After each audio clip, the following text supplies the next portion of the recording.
అంటే తన ఆలోచన ఇబ్బంది పడడం ఏంటంటే చాలా స్ట్రగుల్ అయ్యాను. కొంతమంది అయితే కనుక ఆడపిల్ల కదా ఎందుకు పెద్ద అయినా కూడా అటనే పిచ్చిదాని లాగా మెంటల్ దాకా ఉంటది, ఇంజక్షన్ వేసి చంపేయండి అని కూడా అంటారు.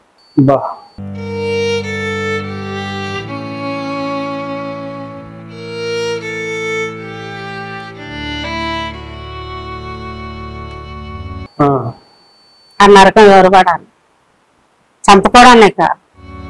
అదే అంటే ఇంకేం చేయాలో తెలియదు. అంటే ఎవరు మీ ఇంట్లో మెంబర్స్ అయినా బయట వాళ్ళు ఇంకా చెప్పకూడదు లేండి అన్నారు.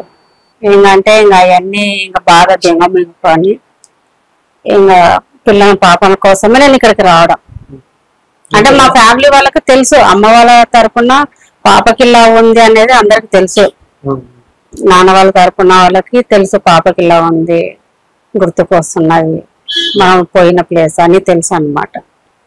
ఇంకా వాళ్ళు కూడా ఏమన్నారంటే సరే మనకు దేవుడు ఎట్లా అమ్మ ఎట్లా చూపిస్తుందో అట్లా మనం జరుగుకుంటూ వెళ్ళిపోతుంది, ఏం చేస్తాం, వాళ్ళే మనకు ఇంకా బయట వేయాలి, దారి వాళ్ళే చూపించాలి. అమ్మాయికి అంటే అమ్మాయి చెప్పింది జరిగితే బాగుంటుంది, ఆ అమ్మాయి కూడా ఫ్రీ అవుతుంది. తను కోరుకునేది ఒక్కటే, ఆ గుడిలోంచి ఆ గుడిలో లోపల విగ్రహాలు ఉంటాయి కదా, శివుడు కావచ్చు అమ్మవారు కావచ్చు, అవి తీసి పూజ చేయాల, పూజలు అందుకోవాలి వాళ్ళు లోపల ఉన్నారు. నా కోరిక కూడా అదొక్కటే, తనకు ఏం లేదు అక్కడ, అది తీసి పూజలు చెయ్యాలి, వాళ్ళను బయటకు వేయాలి. వాళ్ళు పదే పదే చెప్తున్నారు బయటకు వేయండి, నన్ను బయటకని పూజలు చేయవా అని అడుగుతున్నారు. అదొక్కటి నేను చెయ్యాలి, నాకు అంత మించి ఏం లేదు.